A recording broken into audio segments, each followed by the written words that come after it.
Après le Macan, voici le Cayenne qui devient lui aussi 100% électrique et cette nouvelle génération sera uniquement 100% électrique, mais pour les personnes qui préfèrent le thermique, le Cayenne actuel reste au catalogue pendant plusieurs années encore et il sera même amélioré sur ces prochaines années avec quelques petites upgrades. Ce Cayenne électrique est peut-être en revanche meilleur que le Cayenne thermique. Pourquoi? 417 chevaux de plus par rapport à un Cayenne turbo hybride actuel, 0 à 100 en seulement, attention, 2 secondes 5, c'est énorme. Il culmine à 1156 chevaux, 1500 Nm de couple. C'est tout simplement exceptionnel pour cette nouvelle génération. Il est aussi moins cher que le Cayenne actuel, en tout cas en prix de départ. Il a une très bonne autonomie, d'excellentes vitesses de recharge. Il peut même recharger sans fil. Est-ce que ça ne serait pas une voiture parfaite qu'on a ici? Puisque 24 ans après la première présentation du Cayenne, après plus d'1,5 million d'unités vendues, le plus grand SUV de Porsche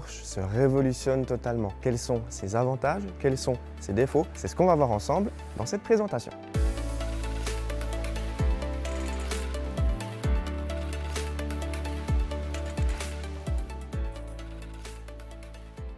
On commence premièrement par la technique. Avec la taille de la batterie, 113 kWh de capacité brute, environ 108 kWh net, ce qui lui offre une autonomie dépassant les 640 km officiellement. Il y aura aussi prochainement, l'année prochaine, une version coupée qui sera encore un peu plus aérodynamique. En termes d'autonomie, donc c'est franchement pas mal pour ce Cayenne. En termes de motorisation, on l'a vu, donc plus de 1000 chevaux, c'est incroyable. Les 0 à 100 en 2 secondes 5, c'est les mêmes scores qu'une 911. La dernière 911, donc la plus rapide des 911, on arrive sur un SUV allant jusqu'à 2,6 tonnes à des performances similaires, c'est assez incroyable. Et puis l'entrée de gamme de ce Cayenne est lui 4 roues motrices également. Il n'y aura pas de Cayenne propulsion, ça fait pas beaucoup de sens pour un grand SUV comme ça selon Porsche. Il a aussi une bonne fiche technique, plus de 400 chevaux, donc c'est très bien. La différence d'autonomie entre les deux n'est pas très grande, environ 20 km seulement, donc c'est pas grand chose. Et cette version turbo est très intéressante puisque le 0 à 200 se fait en seulement 7,4 secondes. C'est un truc de dingue. Vitesse maximale 260 km/h, 230 km/h pour le Cayenne d'entrée de gamme. Alors 260, c'est un petit peu moins que le Cayenne turbo et hybride qu'on connaît jusqu'à maintenant qui va à près de 300 km/h, 295, mais c'est déjà très satisfaisant en termes de vitesse maximale. On a des suspensions adaptative pneumatique, ça c'est très cool. On peut avoir les suspensions aussi Active Ride qu'on connaît déjà sur la Panamera ou encore sur le Taycan, ça c'est très bien. Alors lui il va pas se rehausser automatiquement quand on ouvre la portière, évidemment il est déjà très haut donc il n'y a pas besoin de ça. Et puis sur la version turbo on a aussi un torque vectoring, ça c'est bien pratique. Donc voilà, techniquement il est pas mal ce Cayenne, il est assez exceptionnel. Il est aussi exceptionnel sur d'autres points de vue.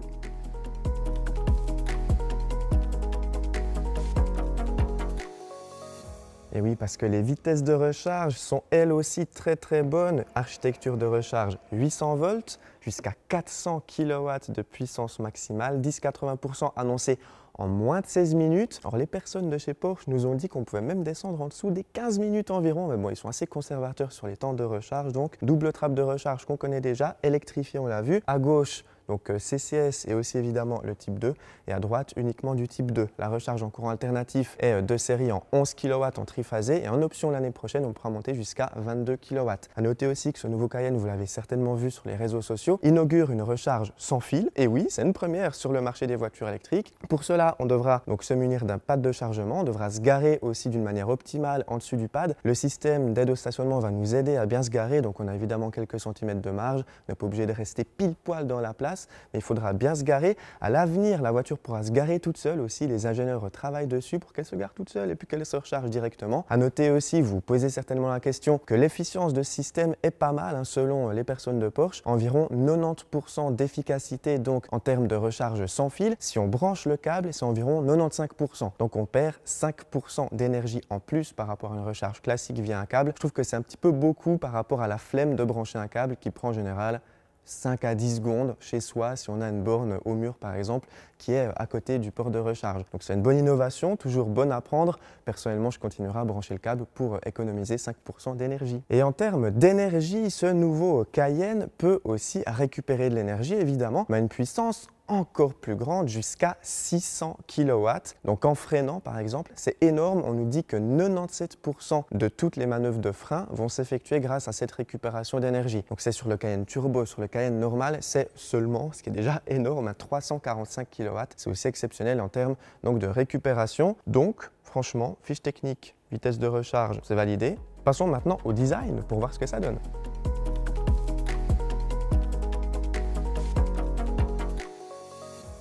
Parlons maintenant du design. Voici donc la face avant. Ce Cayenne inaugure une nouvelle couleur qui est très sympa. On avait vu sur le Macan la couleur Provence que j'avais essayé aussi avec des plans drone et c'était très joli. Et bien ce vert, je trouve qu'il lui va aussi très bien. Au niveau de la face avant, on a des feux Matrix LED. On peut choisir aussi en option des feux Matrix LED HD. Ça c'est bien pratique aussi de nuit. Cette version turbo a des artifices encore un petit peu supplémentaires en noir brillant sur ce côté ici. On a un système de ventilation qui peut s'ouvrir et se fermer. Ça c'est parfait pour l'aérodynamisme du véhicule. Le gabarit grandit un petit peu en termes de longueur, 5 cm de plus, il culmine à 4,98 m en longueur, c'est un gros véhicule encore.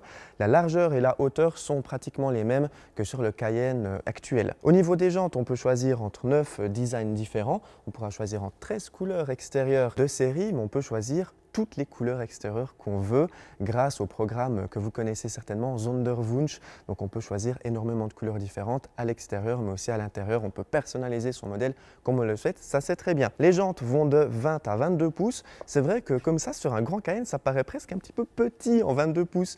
Mais le design est très stylé aussi avec les étriers de frein en jaune. D'ailleurs sur la version turbo, on peut choisir des freins céramiques. Ça aussi c'est assez rare sur le marché des voitures électriques. L'empattement lui, il a bien grandi, plus 13 cm par rapport à la précédente génération pour accueillir donc une très grande batterie de 108 kWh environ net utile. Cette batterie qui est intégrée directement au châssis du véhicule. On le verra après, ça a ses avantages mais aussi quelques petits inconvénients parce qu'on a un tunnel central. La batterie est tellement épaisse en fait puisqu'elle est tellement grande qu'on a un petit tunnel pour les câbles. C'est pas un tunnel de transmission mais un tunnel pour les câbles. Mais en tout cas on a une très bonne capacité et ça promet donc une plutôt bonne autonomie mais il va consommer un petit peu d'énergie ce Cayenne. Évidemment c'est une voiture très puissante. Vous le voyez à l'arrière donc en termes de puissance et en termes d'aérodynamisme, il y a un travail qui a été effectué, notamment avec ces aéroblades ici qui vont ressortir du véhicule à partir de 55 km/h pour prolonger un petit peu le flux d'air et donc améliorer l'efficience, notamment à plus haute vitesse. Et puis d'ailleurs, on a un petit dessin juste ici, donc des petites inscriptions avec les coordonnées GPS de l'endroit où ces éléments ont été développés par les ingénieurs de chez Porsche. Et puis à l'arrière, on a un bandeau lumineux, ça c'est assez classique dans l'industrie automobile maintenant,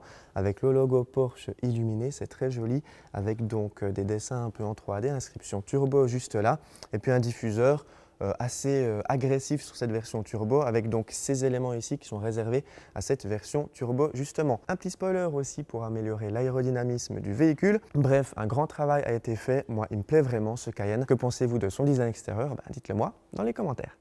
Qui dit voiture électrique dit parfois frunk, c'est-à-dire coffre à l'avant. Et sur ce Cayenne, il y en a un qu'on peut ouvrir directement si on a la clé sur soi. D'ailleurs, la clé qui est très bien. On a aussi une clé digitale sur ce Cayenne qu'on peut partager à jusqu'à 7 personnes. Ça, c'est bien pratique. Puis si on a la clé donc dans sa poche, on peut directement slider comme ceci. Et le coffre avant va s'ouvrir. Vous voyez, on n'a même pas de sécurité, donc ça c'est bien pratique aussi. Il s'ouvre très rapidement, bien pratique pour ranger par exemple un câble de recharge ou une valise cabine, puisqu'il est assez grand, 90 litres d'espace de chargement. Ça c'est très bien pour le frunk de ce Cayenne. Et d'ailleurs dans ce frunk, on peut largement placer un câble de recharge, par exemple le Energekick. Vous le savez, Energekick c'est le partenaire de ma chaîne YouTube depuis quelques semaines. Energekick c'est quoi? C'est une solution de recharge mobile, flexible, sécurisée. Vous pouvez avoir différents adaptateurs, par exemple une prise de camping, une prise industrielle, une prise suisse, une prise française. C'est une solution donc très sécurisée. Il y a des capteurs de température qui vont monitorer la recharge en temps réel. Vous avez une application mobile aussi pour donc voir toutes vos sessions de recharge. Si vous chargez votre véhicule de société à domicile, vous pouvez aussi avoir un reporting complet des kilowattheures injectés dans votre véhicule pour que votre employeur puisse rembourser ces sessions de recharge-là. Votre employeur, lui, il a un accès complet à une plateforme sur laquelle il peut monitorer toutes les sessions de recharge de divers employés, diverses voitures de la flotte par exemple. Donc c'est une solution premium pour une voiture premium aussi. Solution fabriquée en Autriche, je tiens à le préciser, c'est très important aussi. Fabrication européenne et aussi ingénierie européenne chez Energekick, chez l'entreprise qui s'appelle Dinitec en Autriche. Donc, si jamais ça vous intéresse, vous retrouverez tous les liens en description de cette vidéo. Merci beaucoup à eux de soutenir la chaîne. Une très bonne solution pour les voitures professionnelles, pour les voitures d'entreprise, pour les flottes d'entreprises entre autres, mais aussi pour les clients privés qui ne veulent pas se soucier de la recharge, qui veulent avoir une solution très polyvalente, très flexible. C'est le Energekick qu'il vous faut. Et bonne nouvelle pour cette version électrique, elle a la même charge tractable que la version thermique de ce Cayenne, c'est-à-dire 3,5 tonnes. Attention, uniquement avec le paquet off-road en option. Vous allez me demander pourquoi? Ben, simplement parce que c'est une histoire de législation. Sinon, sans le paquet off-road, ça sera uniquement 3 tonnes, ce qui est déjà excellent, et ça c'est très rare sur le marché de la voiture électrique de pouvoir tracter autant. Bien pratique si vous avez un bateau, peut-être un cheval, 2 chevaux même à transporter, ça c'est génial, et surtout vous pourrez recharger très rapidement. Vous allez consommer un petit peu plus évidemment, mais vous pouvez recharger donc très vite, vu qu'on a une très bonne architecture de recharge 800 volts. En termes de coffre, donc, haillons électriques évidemment, seuil de chargement assez élevé quand même, mais on a des éléments ici en aluminium, donc ça fait assez premium, mais un plastique quand même assez dur juste là. Porsche annonce jusqu'à 781 litres d'espace de chargement, donc jusque tout en haut j'imagine. On n'a pas un très grand double fond, mais quand même il a le mérite d'exister. Les ailes sont peu creusées quand même. C'est vrai que le coffre paraît un petit peu petit compte tenu du gabarit du véhicule, mais le volume officiel est plus élevé ou un petit peu plus élevé qu'un Cayenne thermique et beaucoup plus élevé qu'un Cayenne plug-in hybride, parce que la version plug-in hybride, elle a la batterie aussi dans le coffre. Donc on a environ 100 litres d'espace de chargement en plus. Banquette rabattue, c'est de mémoire 1588 litres d'espace de chargement. On peut replier cette banquette d'une manière électrique avec les petits boutons juste là. On peut baisser la suspension aussi et puis on peut sortir donc évidemment le crochet de l'attelage qui est électrique. Donc au niveau du coffre, c'est pas mal, petite plage arrière qu'on connaît bien. Et nous maintenant, on passe à l'arrière. Vous savez, je suis assez grand, je fais près d'1,90 m. Est-ce que j'ai assez de place? J'espère que oui, dans un Cayenne de 5 mètres de long. On va découvrir ça ensemble.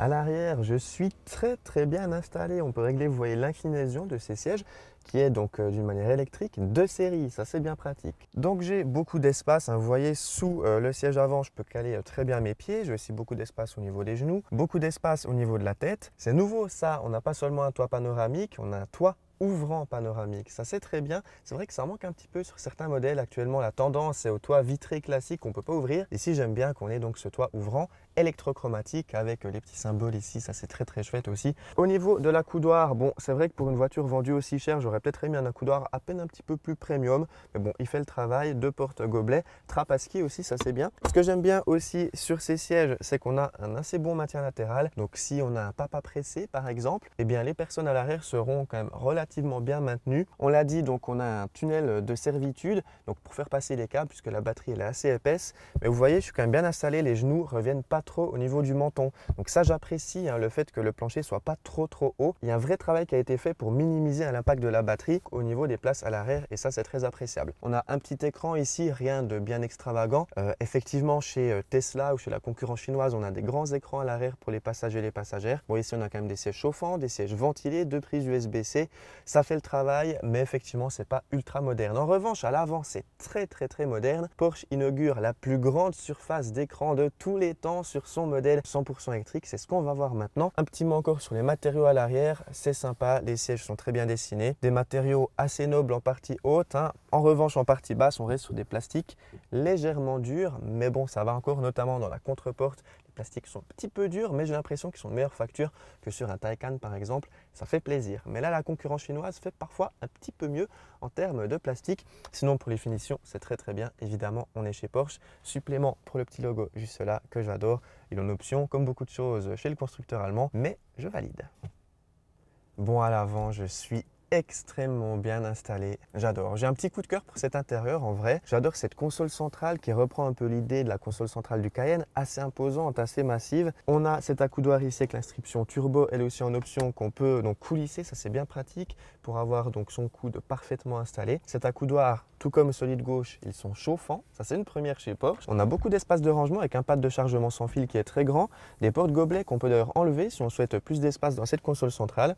Beaucoup d'espace aussi sous ce pad de chargement sans fil, on peut ranger pas mal de choses, 2 prises USB-C, une prise 12 volts aussi. Bref, j'adore cette console centrale, c'est validé. Au niveau des contreportes, on a quelques petits rangements, toujours des contrôles pour les rétroviseurs, les contrôles de lève-vitres. 4 boutons, ça je précise, certains constructeurs mettent seulement 2 boutons à l'heure actuelle. Les réglages aussi pour les sièges, les matériaux sont bien plus jolis à l'avant, je trouve, c'est très bien fini.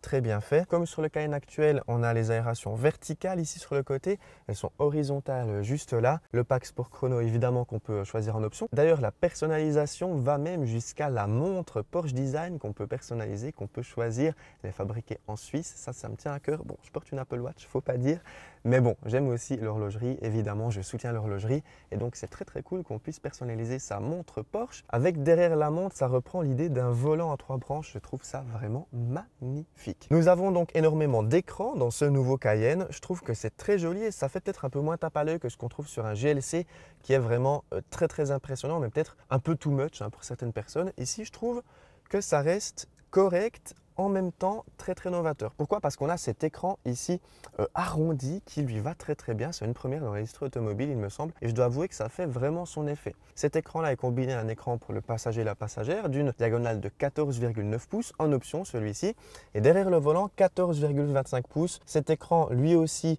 donc incliné qui lui va très bien. Moi j'adore avec les petits raccourcis comme sur le Taycan ou le Macan des deux côtés de cet écran. Nous avons aussi un affichage tête haute à réalité augmentée qui est très grand comme sur le Macan. Bref, en termes de technologie embarquée, c'est très bien. Comme d'habitude, j'adore le volant chez Porsche, magnifique aussi, les petits modes de conduite, les commodos, le régulateur de vitesse adaptatif ici en dessous, donc à gauche. On a aussi une caméra qui va nous surveiller et vous savez, des fois les voitures elles sonnent, c'est un peu chiant, il faut les désactiver, tout ça dans le système. Et bien ici, on a directement des widgets. Merci Porsche, on a deux différents widgets qu'on peut paramétrer. Premièrement, en haut à gauche, le petit widget donc pour désactiver la lecture des panneaux, enfin le fait que la voiture va sonner plutôt quand on roule trop vite, ça c'est un petit peu casse-pied des fois. Et puis on a un deuxième widget qu'on peut personnaliser ici sur l'écran, Personal Settings, et là on peut régler donc les modes de conduite, les avertissements si on roule trop vite, le lane assist, l'alerte de distraction, bref, beaucoup d'éléments qu'on peut personnaliser à souhait. Donc on clique une fois sur ce bouton, une deuxième fois pour accepter, et là nous avons tous les réglages personnalisés. Bravo Porsche et merci, enfin on a donc ce système. C'est assez rare, très peu de constructeurs proposent ça et chez Porsche on l'a, donc c'est parfait. On peut tout personnaliser aussi, ces petits widgets en partie basse de cet écran, ça c'est bien pratique aussi. Et puis nous avons encore quelques touches physiques, donc des petites touches ici très premium, j'adore pour régler par exemple la température, et puis des touches à retour haptique par exemple pour la climatisation, et puis aussi la petite molette du volume très premium aussi, avec cet espace ici, ce repose-poignet pour interagir avec cet écran. Bref, je trouve ça vraiment très bien fait. À l'intérieur, c'est une très bonne proposition.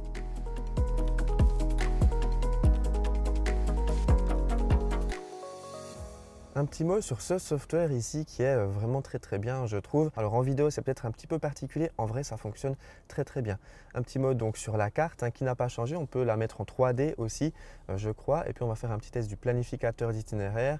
On va mettre Nice, 852 km au total. La voiture nous propose deux arrêts recharge de 13 et 10 minutes respectivement. Vous voyez qui a besoin de plus d'autonomie, de vitesse de recharge encore plus rapide. Franchement, je ne sais pas, ça c'est génial en termes donc de long voyage. On pourra connecter directement Spotify par exemple à la voiture, ça c'est cool. Et puis on a tous les réglages du véhicule ici, les réglages de l'intérieur par exemple. Vous voyez, ça c'est très bien fait.